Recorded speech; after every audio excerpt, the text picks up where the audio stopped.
mag-upload sa YouTube ko. Pero habang tumatagal, mas lalo akong gumugwapo. Siguro naman pati single mom mai-inlove na nito. Ito na naman tayo, yung mga vlogger sa kabila, nagwawala na naman. Yung Tatay Digong natin, pinagbibintangan. Dahil sa illegal sabong na yan. Lahat na lang ng mali ay kanyang kasalanan. Sabi nila, kasabwat nga daw niya si Atong Ang. Hindi ko maintindihan itong mga vlogger ni Marcos kung lutang o buang.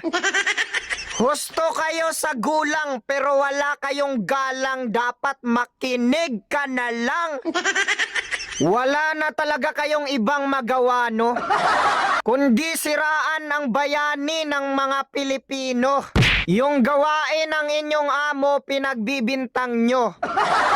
Yung mga kwento,